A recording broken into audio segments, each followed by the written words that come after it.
move through the slides, and that won't be an issue. Okay. Because they don't really need to see me; they just need to hear me. As long as they can hear you, they can feel you. Yeah. So Do I need to stand? power. I'll do the intro in here. Here we are in the Sahuaros. Welcome, everybody, and thanks for coming out. What a pleasure and an honor to have Simmons with us. We spent some time up at the site. Oh, that's him. In case there's any confusion. Right here, it's like, ow! Does that work? Anyway, you guys can't see it, but we're on the Sahuaros, and somewhere in Mexico, I think, on the virtual people. It's actually Superstition Mountains. Oh, Superstition Mountains. So, in 1998, Simmons had vision that you could put together an online environmental journal. And that's back almost in the Stone Age in terms of what one could and couldn't do. And one of the really remarkable things about what he's done is that he's stayed on point with every technological advancement. He has evolved with it and engaged in it, so that terrain.org has continued, as it started as really the first online environmental journal. It is today one of the most influential online journals out there. And I spent some time in it, and everybody has to spend time in terrain.org, because once you dive in, you'll be there for hours. Poetry, nonfiction, fiction, documentary films, and almost to the point for what we're trying to do with the Zion Canyon Mesa is that when things really started to get weird politically, and we all felt it, that there were problems in our country and in the world, he created a Dear America series.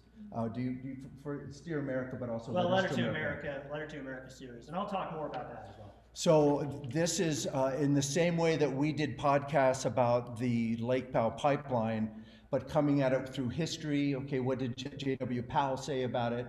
What is the Colorado River Compact? We didn't just say yes or no. Simmons has approached these heart-wrenching and compelling and problematic issues through the arts. The writing is beautiful. The issues they've chosen are critical. And this series that he evolved into, from being mostly just environmental to addressing the problems of the day. And at the same time, he and I were up at our site talking today, and what we came to the understanding was that you can no longer separate these issues out. You can no longer just talk about environmental issues without talking about racial issues, without talking about economic issues, without talking, everything's tied together. And I love the way that Simmons has stayed on point technologically with terrain.org, and also philosophically and with the times, and all the while keeping beautiful writing, beautiful poetry. So go to terrain.org and dive in, and you'll come out a few hours later and you'll just keep going back. Terry Tempest Williams is on there, Wendell Berry, Gary Snyder, Joy Harjo, Dave Quammen, and many, many others. He networks with print media through MIT Press. He produces readings, and he's gotten so many. He's got Top 50 Literary Magazine and Medizin Award, Best Web Selections in 2008, Top 100 Architectural Blogs. I don't choose them. As long as they choose us, that's really good. The Planet Zine Top 50 Websites, and the Utne Reader Best of the Alternative Web. It is a real, and when you go to the site, there's no cost to you and there's no advertising. That's another magic trick that he turns. It's such an honor to welcome Simmons to the Zion Canyon Mesa Lecture Series. Thanks for coming. Thank you, Logan. Thanks, everyone. Are you okay if I talk at this level? I don't need the microphone? Okay, because I'm going to be doing a little bit of a dance up here this evening, because we have folks on the webinar, so digital that way. We have real people in the room, which I very much appreciate, and I'm glad that we can do that. Just so you know, I'm fully vaccinated and boosted and all that kind of stuff. And I just took a COVID test last week, it was negative, so there we are. And I'm going to have to toggle back and forth a little bit between what you're seeing here in the PowerPoint, and then I want to pull the website up a couple times as well, and a couple other websites. But first, let's get started here with a little bit about me. So again, I'm Simmons Buntin. You can catch up with me at simmonsbuntin.com, or if you're on Instagram, at PhotoSimmons. I'm the author of a couple books of poetry. I'm also the author of a collection of unsprawl studies, which started with terrain.org, and we'll talk a little bit more about that here in just a bit. And because it's the season, and I was so happy to see all of the Halloween stuff as we came in, I think folks should know that I am the official Albus Dumbledore from the Harry Potter series of the Tucson, Pima County area. So I can take my show on the road if you need me up here for any of that kind of stuff. All right, enough about me. Let's talk a little bit about terrain.org. So we got our name from the poem Terrain by A.R. Ammons, who you may know spent some time in the American Southwest. And this sort of first start of the poem really resonates with me. And I'll read that so everybody can see it. The soul is a region without definite boundaries. It is not certain a prairie can exhaust it or a range enclose it. And so here I need a little toggle a little bit because I'm going to escape out of this presentation, and I'm going to hopefully go back to our Zoom, and I'm going to, for a second here, if I can see the, oops, I'm not seeing where, oh, the share screen. Oh, maybe I wasn't sharing that so much. Okay, well, all right, let's go to, anyway, I'm going to pull up terrain, and I'm going to share that so folks can see that as well. So bear with me on this a little bit as we go back into Zoom land here for that. Yes, no? Okay, well, for those folks who are on the webinar and are not seeing terrain.org, I'm just going to walk folks in the room through that. You can join me online live at terrain.org. But basically, terrain.org publishes a rich mix of literary and technical work. As Logan said, we started in 1998 with our first issue, but we actually kind of came together in 1997. I'll talk a little bit about the history here in just a bit, but what we are is currents, which are editorials. We have poetry, nonfiction, fiction, interviews, reviews and recommended reads, our art terrain gallery where we feature one artist and their work, unsprawl community case studies or regional case studies, or sometimes just really interesting takes on an individual block even. We have a podcast. I don't think it's quite as dynamic as the podcast you have. We just started that, I don't know, like a year and a half, 2 years ago. We've only done a couple a year. But I'm just going to scroll down so you can kind of get a flavor of the kind of work that we're publishing on terrain.org. Now, who here has been to terrain.org? Okay, you guys get brownie points, whatever that's worth. For those of you who haven't, I've got some propaganda on the back table if you want to go check that out on your way out. It'll help you get to terrain.org. Again, some of the other items we'll talk about, series and other things. So spend some time in terrain.org. If you lose hours to terrain.org and you're not happy about that, well, I apologize now. But it's still a kind of a fun thing to do. Okay, so let me go back here and we'll continue with our presentation. I'm going to share the screen on Zoom again. If I can get back to the Zoom, there it is. Okay, so let's pull this over here a little bit, and we'll share the screen, make sure folks can see that again. Here we go. Okay, share. So hopefully everybody on the webinar can share that too. We just ran through terrain.org again. Go take a look there. So,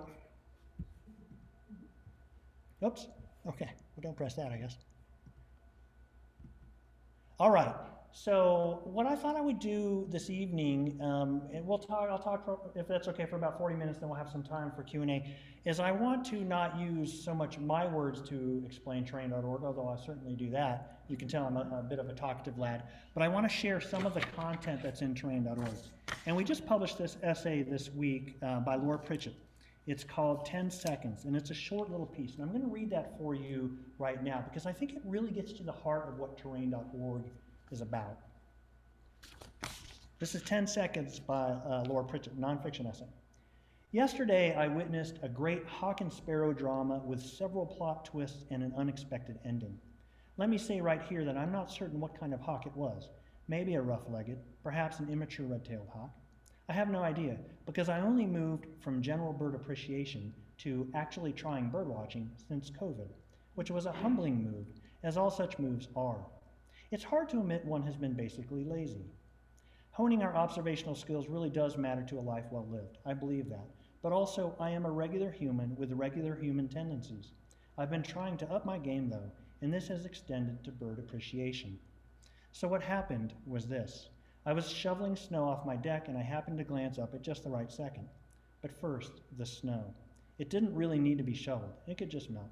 The next day was forecasted for Colorado sunny and 60. But there I was for no good reason except I am human, and therefore I wanted to get out of the house, to do things like get fresh air and ward off backaches from sitting and blueness from winter. So there I was, annoyed because it was still very cold and windy, not the sort of day you would really enjoy being outside, but simultaneously needing to ward off dangers. That's when I glanced up to see a flock of sparrows congregated together on a patch of brown muddy dirt near a car, and right then a hawk swooped down and picked up a sparrow, flew a few feet, and landed with it in its talons in the snow. And there they sat for a few seconds. I assumed the hawk would eat the sparrow, which felt like a good idea because hawks need to eat too. But the sparrow kept cheeping. All the scattered sparrows kept cheeping, and I stood there waiting to see how this would play out. And then I said, "Dude," because the hawk was sinking into the snow, flapping his wings. At the sound of my voice, he flew off. I had a moment of confusion. Had he already eaten that little thing without me noticing? Then a little head popped out of the snow, such a tiny little head in a big expanse of white. We stared at each other, equally surprised, and then she flew off to a low branch. I tromped through the snow so I could stand underneath her and looked up and said, "You okay up there?" And she took off, so the answer was yes. Then I looked down at the patterns of the hawk's wing beats and the little sparrow feathers scattered among the crystals. That was only 10 seconds of my day, but it was the most alive 10 seconds of my day. 10 seconds in a day is all you really need, I suppose, to not only relieve backaches and heartaches, but also to realize that instead of just knowing the vague difference between a hawk and a sparrow, a very vague distinction to be sure, that you could take another step in the direction of being a better witness. Rough-legged hawks have small feet, the better to perch on the smaller twigs towards the end of branches, which actually, somehow, really matters. So what I want to focus on there is that 10 seconds of the day and the delight and the surprise and the energy that that brings. And that is my hope as the editor-in-chief and founder of Train.org, that Train.org can bring a little bit of that to us. And I'll talk about here in just a moment how we've evolved. But let's do first a short little history of Train.org, if you will. So we started as Terrain, a journal of the built and natural environments. And in fact, we didn't become Train.org for a few years. And it wasn't until after I found out that there was a Terrain magazine at the Ecology Center in Berkeley that we said, well, we better change our name to Train.org. But as Logan mentioned, we started in 1997, and at that time, Al Gore had hardly even invented the internet. And so our first URL was bod.net/terrain, boardofdirectors.net. That was my email provider, actually. That's how we got that website up. We used to build these things by hand.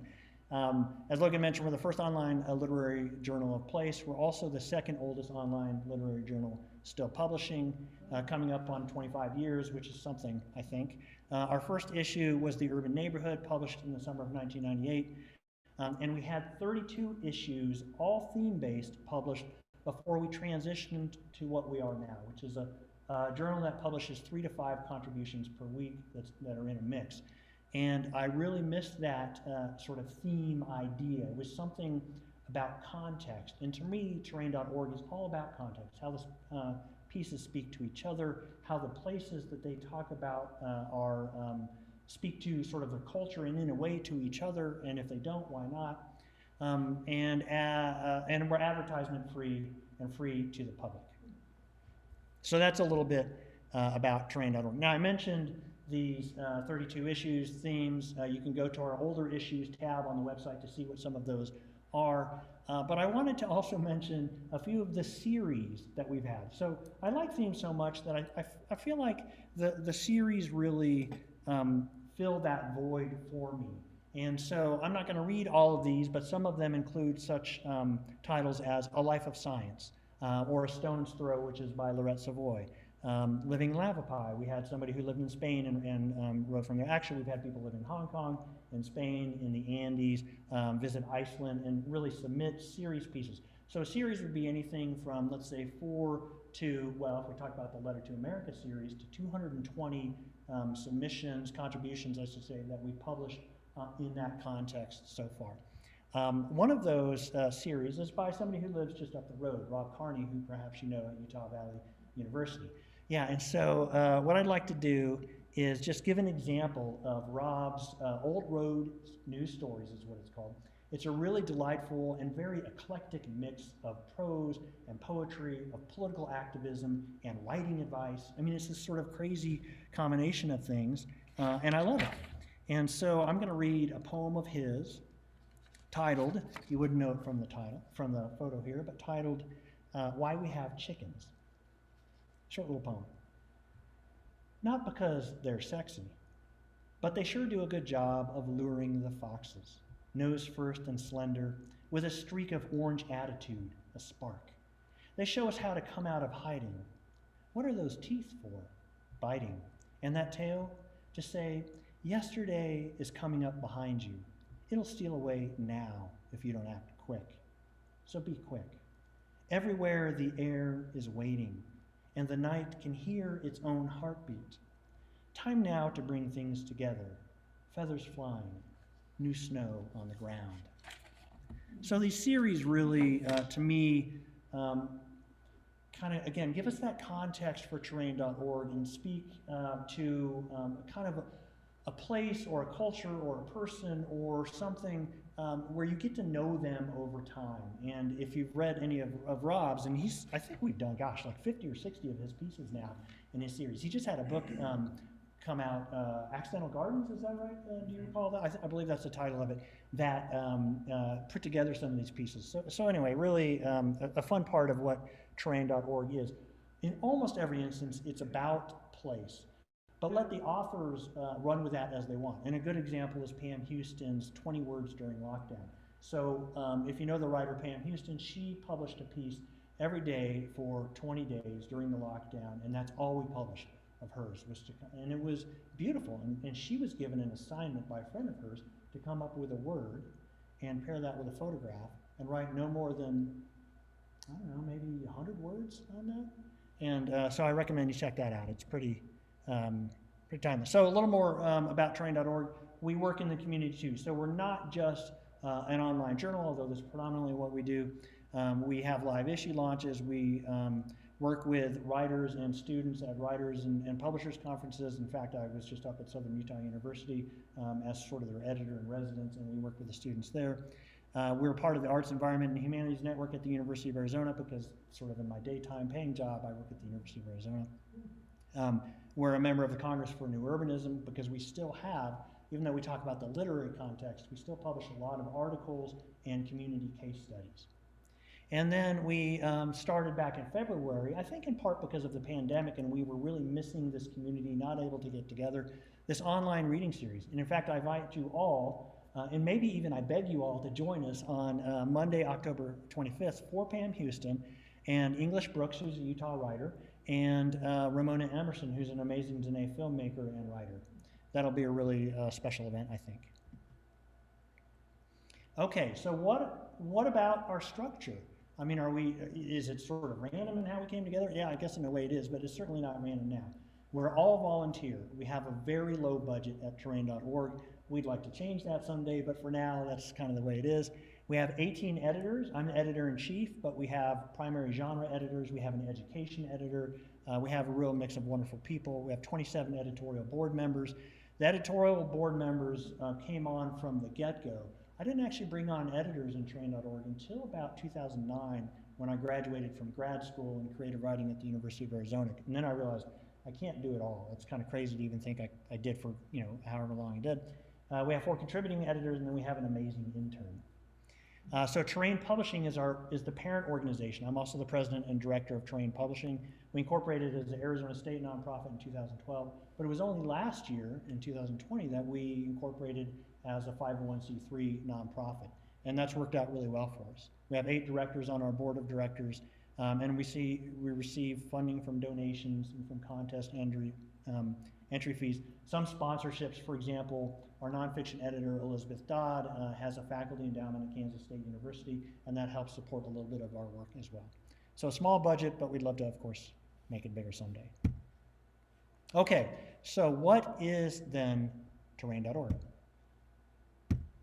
Are we a literary journal? Yeah, sure.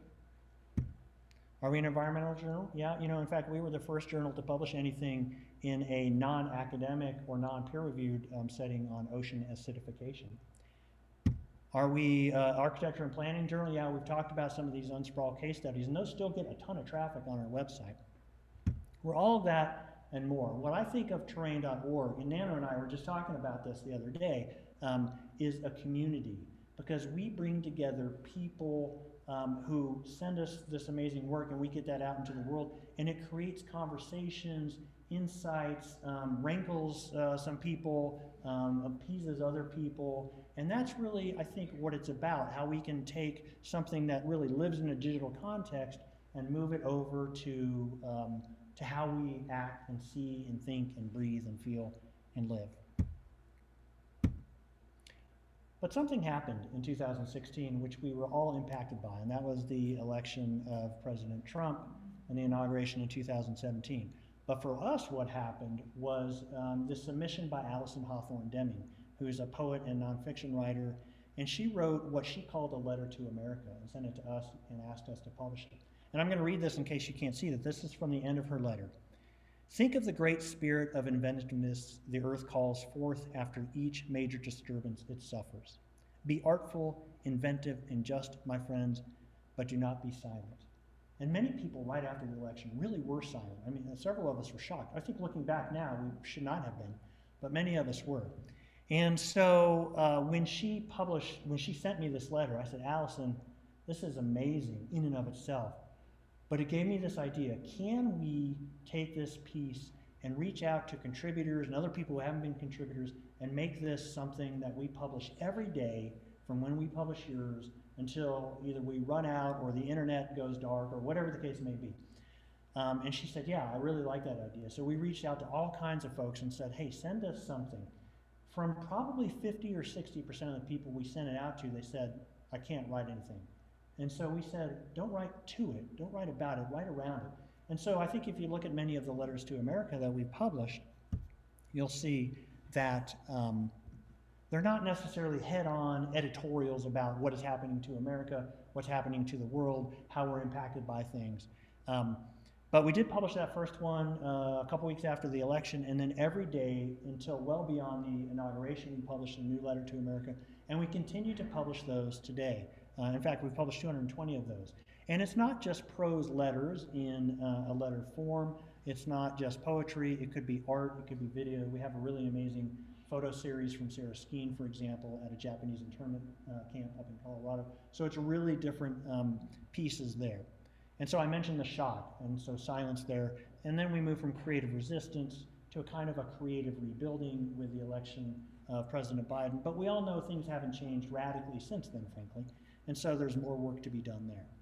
And they're really, these letters to America are fundamentally about preserving the ideals of democracy, of a progressive democracy, and of place, and of diversity in culture, in all contexts. Okay, so I'm going to read you a few of these letters to America, or excerpts of letters to America, if that's okay. And this one is one of my favorites.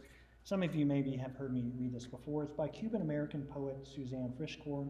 And it's just called Dear America. It was published on December 13th, 2016. And you'll see that when we talk about Dear America, what we've transitioned from is not just a place-based journal, but a journal that focuses on social justice, environmental justice, climate justice, and advocacy, which I think is so essential in this day and age. And some people could argue, well, why weren't you that before? We sort of were, but we definitely are now on that track. Again, Dear America by Suzanne Frischkorn. It's time to teach my daughter how to shoot an arrow, how to use a knife, how to hit the center of a target. It's bloody work, but she should know it's time to teach her how to win a debate while applying lipstick without a mirror, and how to hold her keys between her fingers in a parking lot. It's time for her to hit the weight room, join the cross-country team, cast a spell, literally and figuratively. And it's time for her to develop telekinesis and clairvoyance. It's time she knows to never leave her drink unattended, never drink on an empty stomach, never drink before her period. And maybe what I mean to say is never drink alcohol, period. It's time to learn that one day she might switch grocery stores, because a guy on staff there gives her the creeps. And even if it's less convenient to travel across town, it's always best to trust her intuition. It's time to teach her that when a grown man stares at her new breasts, she is not the one who should feel ashamed. America, she's her mother's daughter. She's got this. Yeah, pretty powerful stuff.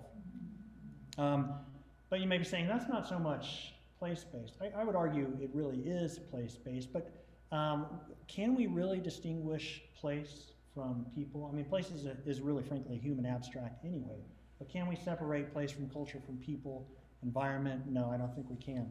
But let's get something, read an excerpt of Kurt Caswell's letter to America that came out about a year after the election on November 3rd, 2017.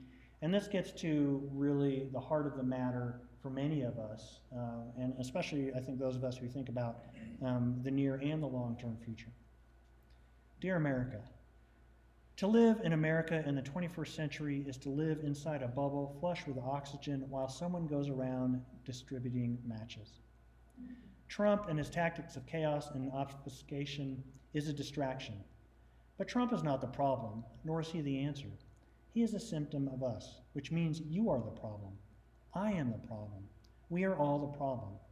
No matter your position, you and I, all of us contributed to the cultural, economic, and political climate in which Trump was elected.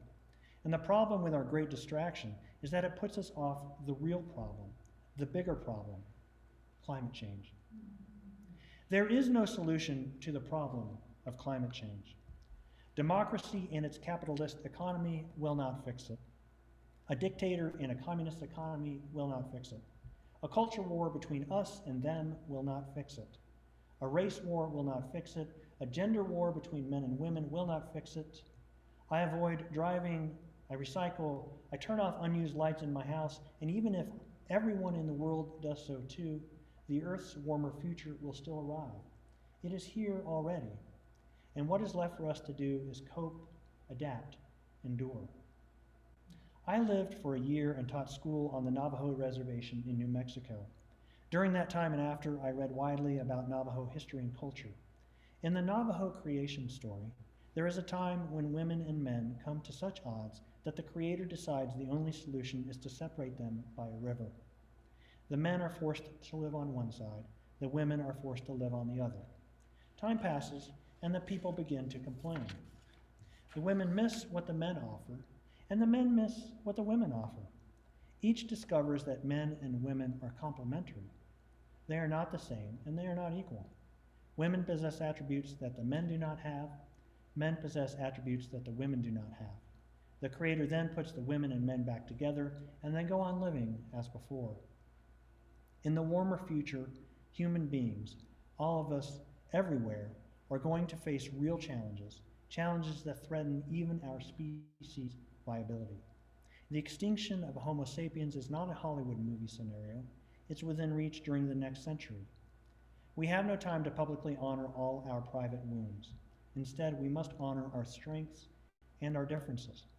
Then, one group of people with similar beliefs and values, a kind of tribe, may use their strengths to help another group of people with different beliefs and values. Globalism is not the answer because its underlying mission is to further consolidate wealth and resources, a system in which most of us serve a few of them. The answer, or perhaps our best chance, is some form of cooperative tribalism, which brings all the best of each group together to benefit the whole. And groups would cooperate because we have a common enemy, climate change, which is to say, ourselves. In the warmer future, women and men are going to need each other. Indigenous people and so-called non-indigenous people are going to need each other. People with darker skin tones and people with lighter skin tones are going to need each other.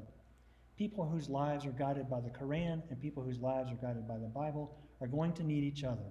The list goes on and on. If we can't all come over onto the same side of the river and walk up the hill to higher ground, carrying our strengths and differences with us, it is the river that will come over onto both sides and wash everything out to sea. Yours, Kurt Caswell. So pretty powerful stuff. But I am not going to leave you in the Letter to America series with such a perhaps true but certainly foreboding Letter to America. Instead, I'm going to end with a small excerpt by Rick Bass from Dear America. So this is Dear America, Letters of Hope, Habitat, Defiance, and Democracy. This is the book we published in cooperation with Trinity University Press back on Earth Day 2020 that came out of this Letter to America series on terrain.org. It features 85 letters that are published online and 50 new letters, including this Rick Bass one that ends.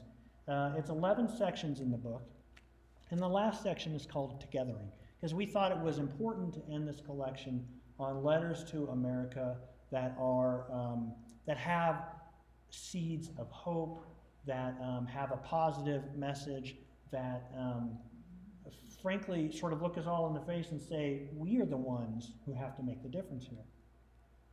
This is Rick Bass's letter. It is called Dinner with America. And I'm just reading a very short excerpt, maybe a third of the letter. If America were a person, and it occurs to me in this fast evolving speciation where we are willingly transferring ourselves from individual voices into corporate proxy voices, that personhood seems ever more remote. Well, I really don't think I'd write a screed about what's wrong. It feels too much like telling a sick person you're afraid they're dying. I think if she were here at the table with me, on this porch at the end of summer and beginning of fall, with the rich green scent of marsh grass flowing up toward me, and no bird song, no frogs, just stillness. Later tonight there will be wolves. I'd fix her a meal. It would be elegant and heartfelt. Potatoes and meat, elk backstrap cooked in an iron skillet with a dash of cream and sauteed morel mushrooms picked from last season's fire and then dried, stringing them on this same porch with thread and needle to twist and dry in the summer sun and breezes before rehydrating. I wouldn't feel the need to preach or complain. Being sentimental, I might even tell her I'm grateful to her for much. Later in the evening, as we got near the bottom of the wine I'd opened, a Côte du Rhône or a Bordeaux, I might read some poetry to her. American poetry, American art created in hard times, leaning hard on those old crutches of beauty, creativity, imagination. We'd save room for dessert, because even though I think there's going to be a tomorrow, one never knows. Huckleberry rhubarb. We might talk about what makes a great American, great ones we've known. Teachers would be thick among them, and older people of integrity we've been lucky to know. My grandfather, my parents. Artists are my heroes too. I talk about Berger and Merwin's poem, Thanks. We'd stay up late. I'd plug in the porch lights. The pie would be pretty great. She'd want to know the recipe for the crust, but I wouldn't give it to her, not yet. I'd want to keep her coming back. And he goes on. You know, Rick Bass is pretty amazing. So that is, the Letter to America series, which has really spurred, again, this movement from simply place-based writing. In fact, I used to say we're not an environmental journal because we didn't take a position one way or another. That said, we've always published guest editorials and other work that certainly talk to the need for us to, do a better job of our planet, protecting our planet. But we move now much more to social justice, environmental justice, climate justice. We issued a commitment to action, a statement on racial justice after the horrific events of the summer of 2020, the George Floyd killings and others, and make a recognition that we are inseparable from what's happening in this world. And so I'll just read a brief statement here from our statement on racial justice. And it's not just a statement. A statement is nice. Everybody issued a statement. That's important. But there are action items, and we followed through on those action items. We start, as a journal focused on the built and natural environments, we at terrain.org recognize the inseparable threads of racial justice, climate justice, and environmental justice as inherent in the soul of place. That harkens back to the A.R. Ammons poem.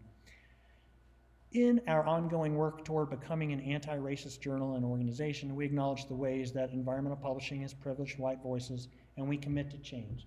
And I think we all recognize that that's true, that historically, nature writing, environmental writing has been mostly folks who look an awful lot like me. And that's only part of the story. It's maybe not even the most important part of the story. We also this year established an annual Editors Prize where we recognize marginalized writers, writers of color, LGBTQ+, women, basically, again, people who don't necessarily look like me, and I know that it puts me in a bit of an awkward position sort of saying that, but here I am.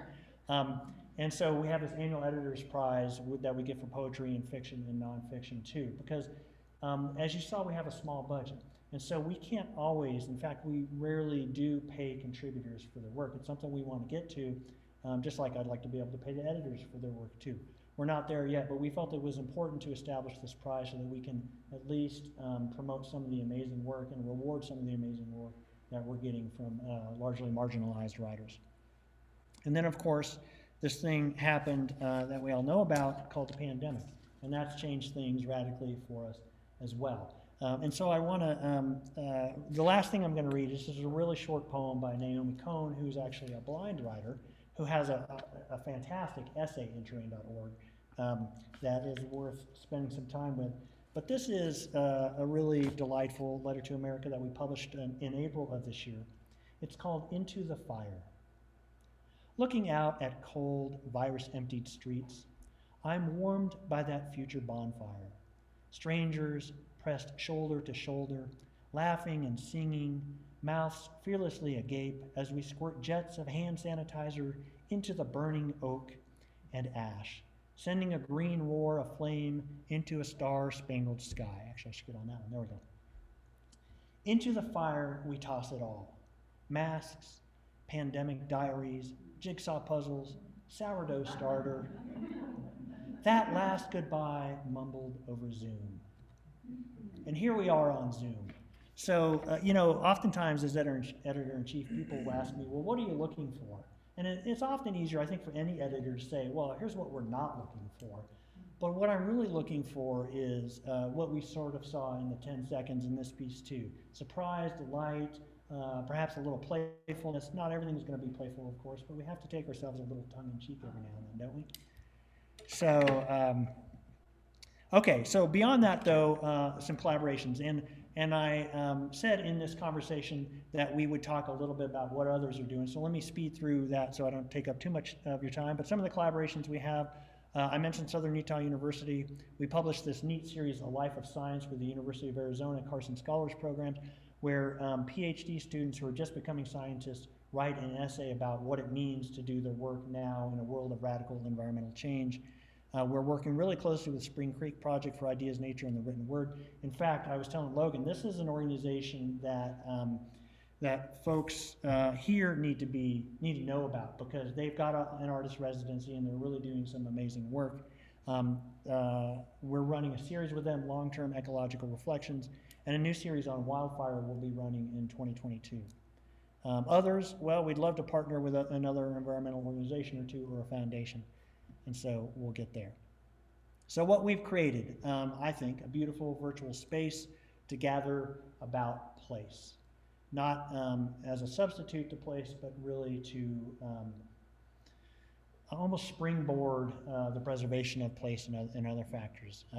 A new or now old vision for place-based multimedia content. We were really one of the first literary journals, not the first, but one of the first to include audio with all of our poetry, multimedia, video, image galleries. We really really try to take advantage of the full multimedia medium we have. We have our Unsprawl case studies. There was a book that came out of that as well.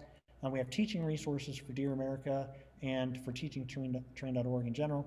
And then poet Derek Sheffield, who's our poetry editor, suggested I throw literary field guides in there. We haven't created any literary field guides, but I'm a contributor to the Sonoran Desert Literary Field Guide, which brings together, well, everybody's assigned a species, whether it's an animal or plant, and you write about that, and then the editors weave together a narrative around that, and includes art. And a couple others I just sort of recommended to people, hey, you should be doing this. Well, an Appalachian one was published recently too, with Rose McClarney and Laura Gray Street, the editors of that. And Derek Sheffield and C. Marie Furman are working on a beautiful one out of Cascadia, which is where this image is from, some native art there that includes, and that one's not broken by species or even biome, but by sort of the native recognition of what's within this world in this area. Okay, what are our challenges? And this, I don't mean terrain.org, I mean any sort of digital online publication, and maybe any publication, period. The world lives online, but hey, don't forget to get outside, right? It's important. Digital energy footprint must be considered. All right, here I'm going to pull up a website. Folks won't be able to see this on the webinar, but but other folks, oh, I guess I closed that. Okay, let me see if I can't get this here. We're going to pull up real quickly a website that's called, actually here, I think I can do it this way, sorry. I'll click this, called websitecarbon.com. Oops, sorry. And, okay, I guess I'm not. All right, let's go back. Well, anyway, okay, I won't pull it up, but websitecarbon.com is a website that Eric McGrain, who's on the editorial board, told me about when I said, hey, I'm going to be talking a little bit about terrain.org. He's like, well, hey, don't forget that online publications have, in some cases, a pretty large digital footprint. And so if you put in any website there, you can see what the digital footprint is. And it's not just the servers that are being used, but it's actually how much traffic there is and what kind of energy people are using who access that website, you know, in sort of the region they're at. And I'm really sort of sad to admit that Terrains is not that great of a digital carbon footprint, which is like, well, we print our stuff on recycled paper, but what are we doing, you know. So anyway, check that out, websitecarbon.com. It's got some pretty neat stuff. And then media often, of course, yeah. Is there a way to offset that? There is, yeah. So it shows you, so what it does is it presents this sort of infographic view. And I'm happy to provide this or provide the link to that too, folks can see it. But it gives you an infographic, and in our case it says you use more energy, or you have a larger carbon footprint than 65% of all other websites out there. And I'm like, what? There's some big websites. But part of that is we've been online for so long, and we have a ton of contributions, and we have a lot of content that we carry, audio files and stuff like that, video files. But so then it tells you, sort of humorously and somewhat painfully, what that is, you know, how many trees that accounts for, whatever. But then at the bottom it says, here's what you can do to offset your carbon footprint as a website. You can switch hosts. Our host actually gets its energy from a sustainable energy source, and which is recognized on this too. And there's some other things you can do. So we need to take ourselves to account here on that as well. And I'm sorry I couldn't pull that up to share it. But okay, so one outcome, so we mentioned let's go back up here. So we mentioned media often presents a skewed view of nature. And so we published this really amazing essay by Paul Lindholt in 2015, which is called The Trumpets of Solitude, which is all about that. And so one of the quotes I think is really great. One outcome of all our TV viewing, and by the way, I'm a big fan of some TV shows, I must admit. Like Ted Lasso, for example, which, by the way, is also about community when you get to the heart of it. Okay, one outcome of all of our TV viewing is the social creation of nature. The intelligent designs of corporations, all bent on consuming us as media products, filter what we think we know about the out of doors. Mutual of Omaha's Wild Kingdom, for example, is a great example of that. So we can't take for granted everything that we see online is believable. Well, shoot, if the election cycle has taught us anything, it's that, right? And social media has particularly skewed that. So our challenges then are how can we ensure we remain sustainable in all the contexts, everything from financial to our digital carbon footprint to ensuring that the pieces that we're publishing speak to truth and help people move to action, because that's a part of what we are now, and how can we expand our overall community. I'm not going to give you the answers to those because we're constantly thinking about that, and everything, whether sustainability, it's always a goal versus a sort of a where we're at, right? Okay, so what are our opportunities? As technology evolves, so will we. Interactive features such as videos, maps, augmented reality, virtual reality. I am going to pull up these because these are really pretty special examples here. And so, again, for folks who aren't able to see this on the webinar, if you look at Language Keepers on Emergence and Population Mountains on the Pudding, you'll see some of these places where we should be going and can be going as terrain.org. Yeah, you guys are not seeing that? Not there either. Okay, hold on. Well, I don't know why you're not seeing that when I am, but let me minimize this. We're going to escape out of this. Maybe. Okay. So, where did that go? Okay. Yeah, we're seeing that. Language keepers. Okay. So this is the struggle for indigenous language survival in California. Emergence is a really wonderful magazine that's sponsored by Foundation. And I just want to look at their introduction real quickly to see the kinds of things that we can do online that we're going to be moving to. I'm not going to turn the sound on just from a resource perspective. But one thing I do want to show you here, besides the sort of great narratives, is this sort of interactive map of all these. And these are the language families just in California of the native groups. And as you may well know, languages are disappearing. So let me minimize that and go back now to pull up this other one, which I'm going to have to share this again. So bear with us. I'll click this. We're not seeing that again, so let me escape out of this so that folks can. Hold on. Almost there. Okay. All right, and then we'll go back over here. Okay, so this is a site called The Pudding, and what it does is it demonstrates data in a really interactive, cool way. So population mountains, this is a story about how to perceive the population of cities. Here's New York City, a region of 18 million people. And as we scroll down, it gives us a different way to think about and interact with population. Pretty amazing, huh? And so then you have the opportunity to look worldwide or to compare regions. This is Los Angeles compared to Indonesia with Jakarta. And look at that population. We think of LA and Southern California as pretty populous. But anyway, this is the kind of thing that we can be doing more of, and will be doing more of as technology evolves in terrain.org. So let me go back in here, get this, and let's not forget our Zoom folks. We need to go back and share the screen with them, which I'm going to do. Maybe not. Okay. Hold on, sorry. Okay. Get that going again. And let's go here. There we are. Okay. Let me share the screen again. Sorry for your webinar users. I know this is not the most interactive. And okay.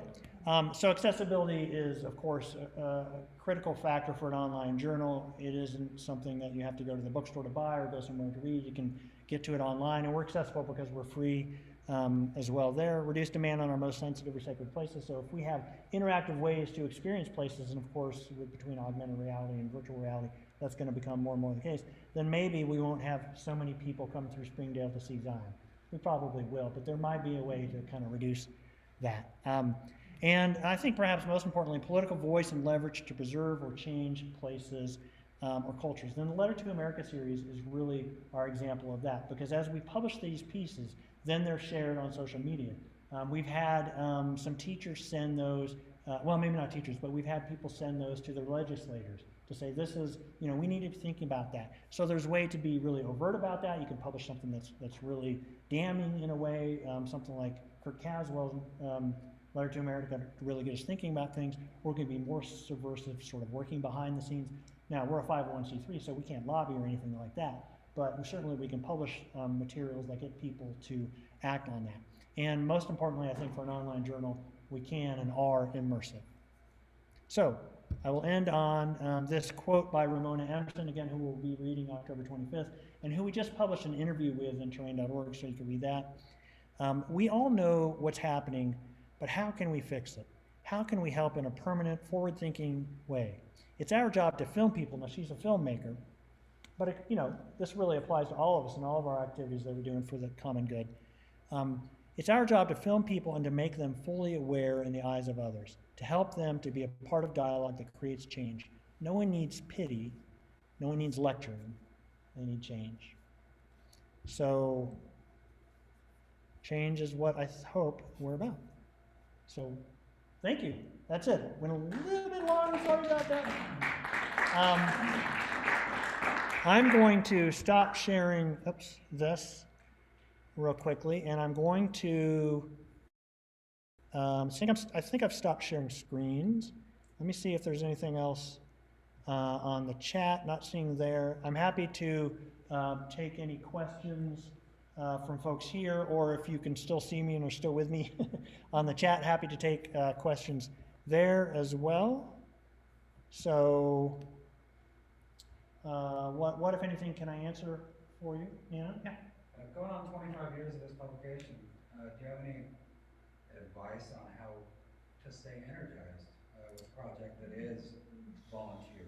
Wow, vacations help every now and then. Yeah, when we switched from our quarterly theme-based sort of publication schedule, I thought, okay, well, I'll move to regular so we can have more traffic, but it'll be less condensed work for me as the production manager and editor-in-chief. That's not the case. It's becoming way more like homework because we're publishing this stuff all the time. But to be honest with you, the answer to that is sort of what we're all about. It's community. I get so driven by the energy of interacting with folks like you and our editors and our contributors and the work that we're putting out there. It really feels like, and I hope we are making a difference in the world. That's kind of what I'm about, and so I continue to be energized about that. I mean, I have a daytime job. I love it. I work for the University of Arizona College of Architecture. I'm their marketing and communications director. But this is really the work that drives me.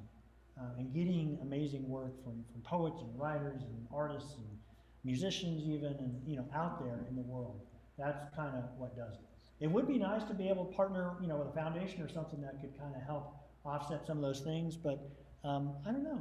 It does take somebody who's passionate about it, and I feel like I'm pretty passionate about that. And our editors are too, and our editors own their sections, or I want them to own their sections. And there's no way Terrain will be anything near what it is without their great work, and they're also volunteers. Yeah. So the most important question, what's your Sonoran Desert species? Which one did I have? I didn't get to choose. I had the desert cottontail. So I wrote about the desert cotton. I mean, we all want something, diamondback rattlesnake or a coyote, which I love, or saguaro, of course, right? There are seminal species there. But, the cottontails are really what feed all of the predators in the Sonoran Desert. So I felt like. So a more serious question. Yeah. And maybe it's two questions that are interrelated. You talk about being a journal of place and the importance of place, and yet you also talked about place being a much more, say, expansive term than what we might generally think about. So I'm really interested, and then, connected to your, city planning, architecture work, which is clearly like very place-based. So I'm curious in your evolution of the thinking of that term and how it fits today, and then related to that, so much of your presentation tonight, you led with poetry. And I'm wondering how you think about poetry's place in this struggle. Sure. Okay, so let me see if I got these questions right. So speak a little bit to the evolution of place as I see it, and what poetry's role in place is. Wow, we could write, and I think there have been textbooks written on both those. I will say that I have a graduate degree in urban regional planning, and that experience completely changed the way I think about place. Not just because I was educated more on place, reading Kevin Lynch or J.B. Jackson or something like that, but because I spent more time in the downtown area and learned to fall in love with urban places that are designed well. Something I never thought. As a kid, I grew up largely in suburban settings, and wasn't necessarily a fan of those, but for me it was like, well, getting out into the forest when I was in Central Florida, or the natural springs there, or when I lived in Tucson as a kid, where I live now, getting out into the desert, So that helped me think critically about the places we design and build. And really what it made me realize is, much like sort of pursuing sustainability, place or environment, let me say, is a spectrum. There is we chose the subtitle, A Journal of the Built and Natural Environment, because we wanted to pique people's interest in sort of in calling those two out. But in a way, there is no difference between the built and natural environment. There are no landscapes really that haven't been touched in some context by humans, whether it's noise pollution or something else. And the built environment, we may not love them, any or all of them, but they're made ultimately of natural materials. This sort of goes back to, we're all stardust in some context. So I would say my understanding of place is that you can't preserve one without understanding and working to preserve the other. And also, we can't think of place without the culture. And I don't necessarily even mean, although I certainly do mean the sort of ancestries of those places. But it's all interrelated, right? And so I think of place a lot more. When I think of a place, I think now of both its human and its natural history, and and then try to think when we can about where it's going and what may or may not make most sense. And we often don't have a say in that, but how we might be able to have a say in that. So for poetry, gosh, poetry has always been, as a writer of poetry, kind of my first love. But in part, I chose so much poetry here because it's just shorter and more succinct and can kind of share that. But that's the beauty of it, right? I mean, maybe it serves my short span of attention too. But poetry is a great way. It's so concise to kind of get that emotive language out quickly and beautifully. And so I don't know, but I love nonfiction too. That was what my master's degree in creative writing is in, nonfiction. I love good fiction. It scares me because I can't even imagine starting to write fiction because it's just to be able to write good fiction is a real art. Well, it's all real art, of course. So does that? Yeah, I mean, I think poetry is like a different language. Yeah. It is a different experience, and by sharing poetry, it causes us in many ways to open up more to a wider experience with the content that then is offered afterwards. Right. Like you were saying. Right.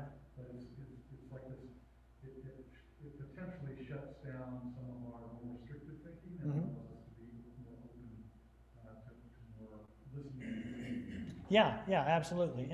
And much like sort of the definition of place might be changing, the definition of poetry itself is changing, and we can really take advantage of those hybrid forms and others. I mean, shoot, we should turn this over to Natalie and Nan and have them talk, since they edit Sugar House Press, which, one of the premier poetry journals in the country today, really. I mean, publishing great stuff, but poetry is changing too, right? I mean, it's much more prose poetry today, I think, than there ever was before, and other multimedia contexts with poetry. There was this online journal for a long time, they don't publish anymore, that was amazing, I thought, called Born Magazine. Did you guys ever see that? Yeah, and they made basically poetry videos and little poetry plays, and it was amazing. So yeah. Okay, there's a question here that I'll answer from Chelsea on the chat. What projects are you looking to make immersive, and how do you see these creating opportunities to take action? I think the answer to that question is yes. And by that I mean, you tell us. I didn't know with Allison's letter that was going to fundamentally change our perspective and our scope, but it did. But I will tell you some things that I'm personally interested in. I think maps, what we can do with maps are sort of amazing. GIS technology. What did you just say that you didn't realize how something was going to change your perspective? Yeah, Allison Hawthorne Deming's first letter to America.